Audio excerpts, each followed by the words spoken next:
또 간음하지 말라 하였다는 것을 너희가 들었으나 나는 너희에게 이르노니 음욕을 품고 여자를 보는 자마다 마음에 이미 간음하였느니라. 만일 네 오른 눈이 너로 실족하게 하거든 빼어 내버리라. 내 백체 중 하나가 없어지고 온 몸이 지옥에 던져지지 않는 것이 유익하며 또한 만일 내 오른손이 너로 실족하게 하거든 찍어 내버리라. 내 백체 중 하나가 없어지고 온 몸이 지옥에 던져지지 않는 것이 유익하니라. 또 일러스되 누구든지 아내를 버리려거든 이혼 증서를 줄 것이라 하였으나 나는 너희에게 이르노니 누구든지 음행한 이유 없이 아내를 버리면 이는 그로 간음하게 하며 또 누구든지 버림받은 여자에게 장가드는 자도 간음함이니라. 또 옛사람에게 말한 바 헛맹세를 하지 말고 내 맹세한 것을 주께 지키라 하였다는 것을 너희가 들었으나 나는 너희에게 이르노니 도무지 맹세하지 말지니 하늘로도 하지 말라. 이는 하나님의 보좌이며 땅으로도 하지 말라. 이는 하나님의 발등상이며 예루살렘으로도 하지 말라. 이는 큰 임금의 성이며 내 머리로도 하지 말라. 이는 내가 한 터럭도 희고 검게 할 수 없음이라. 오직 너희 말은 옳다 옳다 아니라 아니라 하라. 이에서 지나는 것은 악으로부터 나느니라. 또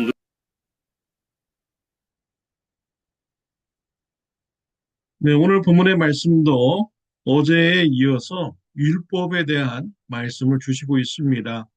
율법의 목적은 우리로 하여금 죄를 깨닫게 하기 위한 것이죠. 율법을 보면은 우리가 얼마나 죄인인가를 알게 됩니다. 율법을 통해서 우리가 죄의 심판을 받을 수밖에 없는 이런 존재인 것을 알게 되죠. 우리는 예수님 때문에 구원받게 되었습니다. 예수님이 저와 여러분의 죄를 대신 지시고 심판받으셨습니다. 그리고 3일 만에 부활하셨습니다. 예수님을 믿는 자는 죄의 심판으로부터 자유함을 얻고 구원받게 되는 것이죠. 예수님은 율법을 완성시키시고 율법을 마침시키기 위해서 이 땅에 오신 것입니다. 오늘 본문의 말씀에 보면은 우리가 얼마나 죄인인가를 알게 됩니다. 오늘 말씀에 보면 간음죄에 대해서 말씀을 하고 있어요. 간음하지 말라라고 했습니다. 그러나 예수님께서는 마음속으로도 생각만 해도 이미 간음죄를 지었다라고 말씀하여 주고 있습니다. 이러한 율법이라면 어느 누가 이러한 죄에서 자유롭다고 말할 수가 있겠습니까? 모두가 다 우리가 마음으로 또 생각으로 죄를 짓고 사는 이러한 사람들인 것이죠. 또 32절에 보면은 나는 너에게 이르노니 누구든지 음행한 이유 없이 아내를 버리면 이는 그로 간음하게 함이요 또 누구든지 버림받은 여자에게 장가드는 자도 간음함이니라. 간음죄에 대해서 예수님이 구체적으로 말씀을 주시고 있는 것입니다. 구약성경에 보면 신명기서에 율법에 이혼 증서를 써줄 수 있는 이러한 조항이 있습니다. 남자에게 수치되는 일을 한 여자에게는 이혼 증서를 써서 이혼할 수 있게 한 것입니다. 여기에서 남자에게 수치되는 일, 이 해석을 어떻게 하느냐가 이제 갈라지게 된 것이죠. 남자에게 수치되는 일은 여자가 간음죄를 지은 경우다라고 해석하는 사람들이 있었습니다. 그리고 또 다른 사람들은 남자에게 마음으로 정신적으로 큰 수치심을 주는 이러한 행동을 하는 여자를 말하는 것이다 라고 해서 집안일을 잘 못해서 남자에게 수치심을 준다든지 또 음식을 태워서 남자에게 수치심을 준다든지 또 과격한 행동을 통하여서 과격하게 남편을 대해가지고 못 살게 군다든지 뭐 이래서 또 남자에게 수치심을 준다든지 또 남자가 싫어하는 행동을 해서 수치심을 남편에게 준다든지 이러한 경우는 남편이 이혼을 할 수 있다. 이혼 증서를 써줄 수 있다라고 해석하는 이런 학자들이 있었습니다. 얼마나 여인들에게 불공평한 이런 해석입니까? 여인들이 음식 태워 먹었다고 이혼당하면은 참 그 어이가 없는 이러한 일인 것이지요. 구약에는 이와 같이 여인의 그런 인격, 그런 상황을 말살시키면서 남자들이 이혼을 하는 이런 경우가 있었던 것이죠. 실은요, 이혼 증서를 써주는 것은 여인을 위한 것입니다. 여인이 합법적으로 어, 남편으로부터 이혼을 하고 그리고 다른 남자에게 결혼할 수 있는 이런 자유를 주기 위해서 합법적으로 여인을 보호하기 위해서 이혼 증서를 쓰는 이런 율법을 만든 것이죠. 그런데 사람들이 얼마나 악한지 이러한 율법의 조항을 악하게 해석을 하고 어, 여인들에게 어려움을 주는 이런 해석으로 어, 이렇게 한 것이죠. 여기에 대해서 예수님께서 해석을 다시 해주신 것입니다. 나는 너에게 이르노니 누구든지 음행한 이유 없이 아내를 버리면 이는 그로 간음하게 하며 또 누구든지 버림받은 여자에게 장가드는 자도 간음함이라. 남자에게 수치심을 주는 것은 간음죄다. 이것만 해당된다. 라고 예수님께서 해석을 해 주신 것입니다.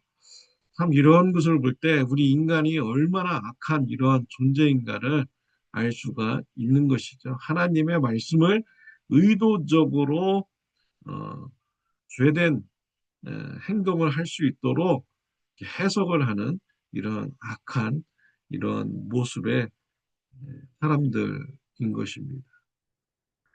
또 32절부터 37절까지는 맹세에 대한 율법의 말씀을 주셨습니다. 나는 너에게 이르노니 도무지 맹세하지 말지니 하늘로도 하지 말라 이는 하나님의 보좌임이요 라고 말씀을 하고 있습니다. 서원기도 맹세하는 기도 하지 말라라는 것입니다. 왜냐하면 우리가 그러한 약속을 지킬 수 없는 이러한 사람들이라는 것을 알기 때문인 것이죠. 왜 사람들이 맹세하는 기도합니까? 왜 소원 기도합니까? 자신의 그런 기도 제목이 매우 간절하기 때문이죠. 자신의 기도 제목이 꼭 이루어졌으면 좋겠다는 간절함이 있기 때문에 소원 기도하고 맹세 기도를 하는 것입니다. 그러나 우리 인간이 얼마나 연약한 존재임을 우리가 알아야 된 것이죠. 맹세한다고, 소원 기도한다고 해서 우리가 그 기도를 그 약속을 우리가 지킬 수 있는 존재입니까? 우리는 그럴 능력이 없는 이러한 사람들인 것입니다. 우리가 얼마나 악한 존재임을 우리가 알아야 되는 것이죠. 그래서 예수님은 서원 기도 하지 말라고 했습니다. 맹세하는 기도 하지 말라고 하셨습니다. 우리가 맹세하지 않아도, 우리가 서원 기도하지 않아도, 우리가 아버지 하나님께 우리의 필요한 것을 간구하면, 우리 하나님께서 우리에게 꼭 필요하면은 하나님께서 응답해 주십니다. 하나님께서 우리에게 모든 필요한 것을 공급해 주시는 이러한 분인 것이죠. 하나님은 우리가 소원 기도하기를 원치 않습니다. 소원 기도를 하였다면 반드시 그 소원 기도를 또 하나님께 한 맹세를 지켜야 되고요. 지키지 않으면은 그것은 하나님을 조롱한 것입니다. 하나님을 속인 것이죠. 그렇기 때문에 우리는 우리의 연약함을 알고 서원 기도 하지 말아야 됩니다. 맹세하는 이러한 기도 하지 말아야 됩니다. 하나님이 우리를 얼마나 사랑하시는지를 우리가 알고 하나님께 우리 필요한 것을 간구하는 그런 기도 생활이 되어야 합니다. 이러한 율법의 말씀을 볼 때 우리 인간이 얼마나 연약하고 얼마나 죄인인가를 우리가 알게 되는 것이죠. 율법의 목적은 우리로 하여금 죄인임을 깨닫게 하기 위한 것입니다. 우리가 죄인임도 불구하고 우리를 구원해 주시기 위해서 예수님을 보내주신 하나님의 사랑 감사하시기를 바랍니다. 예수님의 피로 죄 사함 받은 것 감사하시기를 바랍니다. 또 우리 주변에 우리와 같이 연약한 자들을 볼 때마다 우리가 긍휼히 여기는 마음을 가지고요.